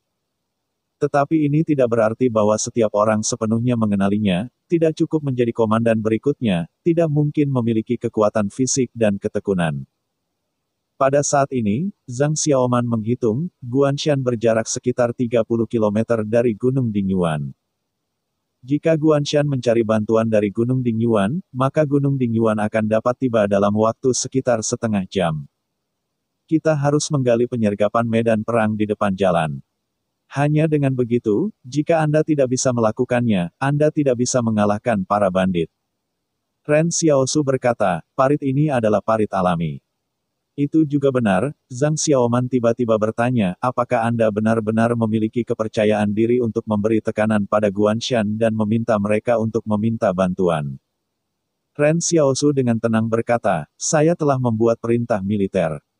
Koresponden di perusahaan pisau yang tajam selalu berhubungan dengan kam depan. Kam depan dimulai pada hari kedua setelah mereka dibuka, dan seharusnya berada 60 km di belakang mereka. Namun, target kam depan bukanlah Guanshan dan Gunung Dingyuan. Mereka harus membangun garis pertahanan di utara untuk menghindari kemenangan Zhongxi ke selatan setelah mengambil Guanshan dan Gunung Dingyuan. Dalam pasukan kelompok 178 benteng, selain meninggalkan brigade tempur untuk meningkatkan kekuatan garnisun, sisanya siap untuk pergi ke medan perang. Ren Xiaosu penasaran, Komandan Kompi, Zhongxi benar-benar memiliki 200.000 pasukan. Zhang Xiaoman mencibir, di mana tanah Zhongxi, saya berani mengatakan bahwa saya memiliki 200.000 orang. Oh, tidak, jika mereka hanya milisi yang diperluas dan pasukan pribadi, tampaknya memang ada 200.000 orang. Tapi saya adalah benteng. Pria itu dapat mengenai prajurit terakhir, dan tentaranya Zhong takut pada beberapa ratus orang, dan yang disebut brigade tempur runtuh. Pada saat ini, Xiao Su tertegun, ternyata sekte ini mengambil jalan yang sama dengan Li, dan ia mengambil penyelundup yang tidak berjongkok. Dan ada juga pasukan pribadi yang tidak cukup untuk dikalahkan. Jika Qingxi melakukan hal yang sama, Ren Xiao Su memperkirakan bahwa mereka dapat menghasilkan lebih dari 400.000 pasukan. Tapi apa gunanya pasukan ini? Ren Xiao Su bertanya, ada berapa orang di pasukan reguler? Sekitar 90.000, kata Zhang Xiaoman, tapi ini adalah kecerdasan tahun lalu. Ren Xiaosu mengangguk, tiba-tiba dia merasa ini tidak terlalu sulit untuk dilawan, meskipun benteng 178 hanya memiliki 75.000 pasukan reguler di medan perang. Namun, bagaimana perasaan Anda bahwa benteng 178 tidak begitu kuat, apakah ini ilusi? Ren Xiaosu merasa bahwa ini adalah hal yang aneh. Jika benteng 178 hanya memiliki kekuatan tempur ini, tentu saja itu bisa berdiri di barat laut, tetapi jelas tidak cukup untuk membuat kagum konsorsium nyata. Juga, sebelum Luo Hao ingin membunuh Zhang Jinglin, dia tidak bisa setuju. Apakah Qingqing membiarkan Zhang Jinglin kembali ke barat laut untuk menampung Zhongxi, atau apakah membiarkan Jinglin terus menjaga manusia pedalaman? Sehingga manusia tidak akan menghadapi perang asing lagi. Mungkin juga keduanya memilikinya. Ren Xiaosu selalu merasa bahwa perayaan dalam kesannya bukan fanatik yang hanya tahu perang. Bab 389. Jangan kaget. Kecepatan pisau tajamnya tidak lambat, dan berisik selama 3 hari berturut-turut. Rao juga merupakan sekelompok hooligan yang juga lelah. Jika Anda bepergian secara normal, Anda tidak akan terlalu lelah. Yang utama adalah Anda harus mengambil amunisi dan senjata material. Pisau tajam memiliki total 4 senapan mesin berat, dan ada lebih dari 20 kotak peluru. Pada awalnya, Xiao Su sangat rendah hati dan melakukan senapan mesin berat dengan tentara lain, 2 orang membawa satu dan ditukar dengan yang lain setiap 3 jam. Akibatnya, berjalan berkeliling, Ren Xiao Su curiga bahwa 2 orang tidak nyaman untuk diangkat, dan harus menyatukan kecepatan dan kecepatan perjalanan. Jadi biarkan saja kawan seperjuangan lainnya melepaskan dan berjalan sendirian. Pada awalnya, Zhang Xiaoman mengatakan bahwa millet kecil ini juga besar, 50 pound barang ditambah dengan ransel berbaris. Apakah Anda dapat memindahkan barang sendirian? Anda bisa melakukannya sebentar, coba selama 3 jam. Hanya perlahan-lahan, semua orang tahu ada sesuatu yang salah. Millet kecil khusus ini, senapan mesin berat dengan berat 50 pound, sama dengan tidak ada apa-apa, bahkan suasananya tidak bernapas. 1 jam berlalu, Zhang Xiaoman dan yang lainnya berpikir bahwa Ren Xiaosu harus lelah. Akibatnya, Ren Xiaochang berpindah tangan dan terus berjalan maju. 2 jam berlalu, Zhang Xiaoman dan yang lainnya berpikir bahwa ini harus selalu lelah. Akibatnya, Ren Xiaosu berubah kembali ke tangan aslinya, sama seperti tidak ada. Setelah 3 jam, Ren Xiaosu menyerahkan senapan mesin berat ke rotasi rekan-rekannya berikutnya, untukmu. Ini adalah pisau tajam yang bahkan semua orang terkejut secara diam-diam. Apakah Xiaosu ini hewan kepala? Untungnya, dia tidak bertarung dengan Xiao Xiao di kamp militer. Dia dibutakan oleh kekuatan Xiaosu, dan dia takut tidak bisa membunuh orang. Zhang Xiaoman sedikit iri, apakah ini yang luar biasa? Pada saat ini, Ren Xiaosu tiba-tiba mendengar istana berkata dalam benaknya, tugas bantu kawan-kawan untuk mengurangi beban. Ren Xiaosu tertegun, dan dia takut dia tidak melihat istana selama hampir sebulan. Aku tidak tahu imbalan apa yang akan ada di sana saat ini. Ketika hari keempat akan mencapai lokasi pertempuran target, ketika Xiao Xiao berspesialisasi dalam menantang teman, ia akan mengambil materi dari orang lain dan meminta bantuan. Lalu memberikan pihak lain dan membiarkan pihak lain terus bersumpah. Kawan-kawan seperjuangan telah dipindahkan. Xiao Su ini adalah orang yang baik, terlalu membantu. Ketika Ren Xiao Su mengambil sekotak bahan dari tangan mereka, semua orang mengatakan terima kasih. Hati Ren Xiaosu sedikit bingung, tetapi berkat itu, mereka sangat tulus dan semua berterima kasih. Dalam pertempuran sebelumnya, poker meledak Ren Xiaosu dibuang seperti yang bebas uang, sehingga ia memiliki lebih dari 100 koin terima kasih di akun aslinya. Dan sekarang dia telah kembali, Ren Xiaosu juga boros. Meskipun Zhang Xiaoman adalah seorang komandan kompi, dia selalu memberi contoh sendiri, apapun yang salah dengannya, dia juga canggung. Ketika giliran Zhang Xiaoman untuk memenuhi materi, Ren Xiaosu bersiap untuk mengambil sekotak bom dari tangannya. Akibatnya, Zhang Xiaoman tidak setuju. Bagaimanapun, semua orang harus menunggu Xiaosu untuk makan. Akibatnya, orang-orang tidak hanya tidak membalas dendam kebencian mereka, tetapi juga secara aktif membantu rekan-rekan mereka, dan semua orang merasa malu. Zhang Xiaoman menyaksikan Ren Xiaosu bersiap mengambil kotak amunisi dari pundaknya dan berkata segera tidak perlu menggunakannya, aku tidak bisa memindahkannya. Namun, Ren Xiaosu tidak membelinya. Dia berkata dengan wajah hitam, ayo santai. Pikiran bawah sadar Zhang Xiaoman dilepaskan. Ren Xiaosu langsung mengambil kotak amunisi dan tidak akan memindahkannya. Apakah ini bukan penundaan dalam melakukan tugas? Mantan Xiaosu berpikir bahwa tugas ini adalah untuk membantu 1 atau 2 kali. Setelah menerima bantuan, istana mengatakan bahwa tugas itu selesai 1%, yang berarti bahwa dia harus menyelesaikan 100 kali. Tugas yang sulit selalu memiliki pengembalian yang lebih tinggi. Ren Xiaosu agak menantikan hadiah ini. Hanya Xiaolin, yang berjalan ke depan dengan kotak amunisi, tiba-tiba merasa ada sesuatu yang hilang. Dia kembali menatap Zhang Xiaoman, tidakkah kau mengucapkan terima kasih? Zhang Xiaoman butuh waktu lama dan mengeluarkan 2 kata, terima kasih. Terima kasih dari Zhang Xiaoman, plus 1. Zhang Xiaoman berkata di belakangnya, kamu tidak ingin keras kepala. Itu adalah hal yang paling penting untuk menyelamatkan kekuatan tempur. Melihat hari itu, pundak Xiao Xiao tidak kosong, mereka semua lelah, dan mata Xiao Xiao tidak lelah. Pada saat ini, Ren Xiao tiba-tiba berhenti, seseorang.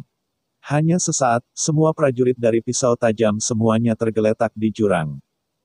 Ketika Xiao Su melihat ke belakang, dia terkejut. Kelompok kawan ini benar-benar berhati-hati. Setelah lebih dari 10 detik, saya mendengar bahwa mesin sepeda motor di kejauhan itu jauh dan dekat. Sepeda motor itu sepertinya datang dari timur, sedangkan timur hanya memiliki Gunung Dingyuan. Zhang Xiaoman berkata kepada orang lain di tanah, jangan kaget, jangan khawatir. Ketika saya belum selesai berbicara, saya mendengarkan para bandit yang mengendarai sepeda motor di kejauhan, dan Zhang Xiaoman berteriak, suara apa? Saya berbicara, siapa yang memanggil di sana, bukan untuk bersembunyi, bukan menjadi ular. Komandan Kompi adalah seseorang yang memanggil keluar, bukan milik kita. Di luar, Zhang Xiaoman kagum, tunggu, Ren Xiaosu. Mereka dengan hati-hati menjulurkan kepala mereka keluar dari jurang, dan mereka melihat bahwa kedua tangan Ren Xiaosu dipaksa untuk secara langsung memuntir leher bandit di tanah. Saya melihat Ren Xiaosu melepas pisau tajamnya dan bahkan seragam militer, dan kemudian mengenakan pakaian bandit. Zhang Xiaoman terkejut, apa yang kamu lakukan? Ren Xiaosu berkata, saya mendorong sepeda motor ke Guanshan. Saya baru mengamatinya. Jalan gunung sekitar 1 jam.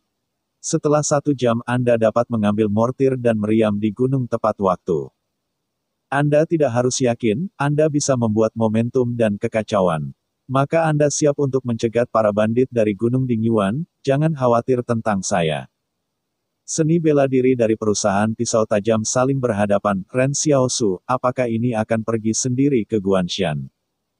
Zhang Xiaoman bertanya, apakah kamu sendirian? Ya, Ren Xiaosu mengangguk, meyakinkan, aku tidak akan mati. Tapi kamu terlalu berbahaya, aku mengirim tim untuk melindungimu. Kata Zhang Xiaoman. Tidak, Ren Xiaosu menggelengkan kepalanya dan berkata, aku di sini untuk membantumu mengandung bandit-bandit Guanshan. Jika aku melihat mesinnya tidak bagus, aku akan mundur. Selama bandit-bandit Gunung Dingyuan bisa dikeluarkan, itu berharga. Ekspresi Zhang Xiaoman berangsur-angsur menjadi serius, hari ini kamu adalah saudara dari perusahaan pisau tajamku. Jika kamu sayangnya terbunuh, aku akan membantumu untuk kawan-kawan di benteng, kamu adalah pahlawan. Jika ada perang dalam perang, jika Anda ingin memenangkan pertempuran, seseorang harus berkorban. Sekarang tugas dari perusahaan pisau yang tajam adalah memenangkan Gunung Dingyuan, jika mereka tidak dapat menyelesaikan tugas sesuai dengan titik waktu. Maka kecepatan seluruh pasukan kelompok akan melambat. Pada saat ini, sulit untuk bertarung. Sekelompok lama Jiao Xiaochen tiba-tiba dengan penuh rasa ingin tahu berkata, tapi mengapa Anda ingin mendorong sepeda motor naik gunung, apakah tidak baik untuk naik? Ren Xiaosu terdiam untuk waktu yang lama, aku tidak akan. Zhang Xiaoman, Jiao Xiaochen, pisau tajam dan semua prajurit. Bab 390. Saya merobohkan Guanshan. Setelah Xiao Xiaosu mendorong sepeda motor menjauh, Zhang Xiaoman mengambil seluruh pisau tajam dan bahkan menggali parit. Lagi pula, Ren Xiaosu tidak memiliki pengetahuan militer yang keras. Parit di bumi memang menyelamatkan banyak langkah untuk menggali parit. Aku ingin pertempuran ini sangat berguna dan aku harus memprosesnya lagi. Di satu sisi, itu adalah memilih lokasi yang paling cocok, di sisi lain, untuk membangun titik api. Dibutuhkan 1 jam bagi Ren Xiaosu untuk naik gunung. Dibutuhkan sekitar 1 jam untuk mendukung Gunung Dingyuan, jadi tidak ada banyak waktu tersisa untuk Zhang Xiaoman. Jiao Xiaochen memimpin dan mendirikan parit dan berkata, saya pikir komandan mengirim seorang anak laki-laki yang lemah, dan hasilnya adalah seorang pria ganas yang tiada taranya. Apakah menurutmu dia sepertinya memiliki kebencian dengan para bandit ini? Beberapa orang bertanya-tanya. Aku selalu merasa bahwa dia benar-benar ingin bertarung dengan bandit ini dan Zong, saling membunuh. Aku merasakannya, desah Zhang Xiaoman. Ada desahan antusiasme di tulang anak ini. Pembunuhan itu tidak tertegun dan bahkan berkedip. Aku belum bereaksi, dan dia membunuh bandit itu. Ketika dia mendorong sepeda motor ke atas gunung, aku merasakan pembunuhan dari belakangnya. Kenapa kamu lebih banyak mendengarkan cerita, dan kamu bisa merasakan pembunuhan, bergulir. Pada saat ini, Zhang Xiaoman sedang duduk di parit. Dia menghitung waktu, apakah mortir sudah siap. Komandan Kompi, kita akan memiliki jangkauan 3 km, dan aku pasti tidak akan mampu melawannya. Jiao Xiaochen menyeka keringat dan berkata, apakah kamu ingin lebih dekat? Ini akan menutupi dia. Sekarang cangkang itu diperkirakan berasal dari Guanshan itu. Ada beberapa jarak di bandit itu.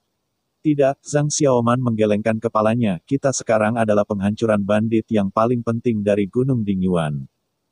Aku tidak ingin menutupinya, tetapi tugas itu harus diselesaikan. Aku bisa menyelesaikan tugas sebelum aku bisa membicarakan hal lain. Kalau dia tidak ada, Zhang Xiaoman membantah, adalah kemuliaan bagi para prajurit untuk mati di medan perang. Karena ia memutuskan untuk pergi, itu pasti keterampilan yang menyelamatkan jiwa.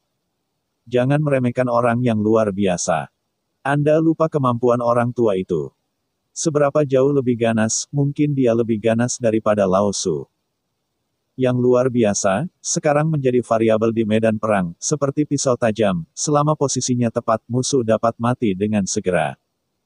Ketika saatnya tiba, Zhang Xiaoman memerintahkan Jiao Xiaochen untuk segera meluncurkan mortir untuk membuat suara. Setelah suara meriam, terdengar suara tembakan tiba-tiba di sisi gunung. Seseorang berkata, sepertinya ketiak Guanshan naik. Apakah kita benar-benar tidak membantunya? Bagaimana aku bisa mendengar dengung kereta? Apakah itu ilusi saya? Dia harus mampu mengatasinya sendirian, dan yang luar biasa juga takut pada senjata.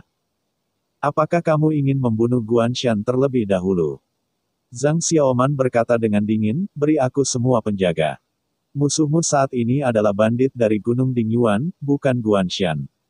Namun, pada saat ini, suara tembakan di sisi gunung berangsur-angsur berhenti, dan Zhang Xiaoman mengerutkan keningnya, bagaimana tembakan itu berhenti begitu cepat, apakah dia menarik? Atau berkorban? Kemungkinan besar adalah pengorbanan. Menurut intelijen tahun lalu, ada lebih dari 700 orang berbicara tentang para bandit yang berkumpul di pegunungan, bahkan jika Xiao Su begitu kuat. Tidak mungkin bagi satu orang untuk menjatuhkan lubang ini. Dan jika Ren Xiaosu melarikan diri menuruni gunung, harus ada tembakan pengejaran, tetapi sekarang tembakan tidak terdengar, menunjukkan bahwa pertempuran di gunung telah sepenuhnya berakhir. Oleh karena itu, penjelasan paling masuk akal adalah bahwa Ren Xiaosu melebih-lebihkan kekuatannya sendiri dan mengatakan bahwa ia akan menahan bandit-bandit Guanshan. Tetapi hasilnya dibalikkan oleh bandit-bandit di gunung. Tetapi jika pertempuran selesai begitu cepat, Gunung Dingyuan tidak akan mendukung sisi ini, dan rencana kita akan batal, desah Jiao Xiaochen. Apa yang kita lakukan sekarang, silakan tarik dulu. Tunggu sebentar, kata Zhang Xiaoman, para bandit pasti berasal dari pegunungan. Berapa banyak yang bisa kamu mainkan? Jika kamu ingin mengungsi pada saat ini, pihak lain memiliki sepeda motor. Kamu dapat berjalan bebas di lembah ini. Kami adalah mundur dengan berjalan kaki akan segera ditangkap oleh musuh. Daripada itu, lebih baik untuk melawan posisi ini dan melawan. Pisau tajam bahkan para prajurit memegang senjata di sisi parit, komandan itu benar-benar sial. Sebanyak 2 kandidat dipilih dan hasilnya mati. Tidak ada yang disayangkan, kata Zhang Xiaoman dengan tenang, di medan perang, Anda tidak tahu yang kedua akan mati. Namun, pisau tajam menunggu selama hampir 1 jam dalam pertempuran gunung.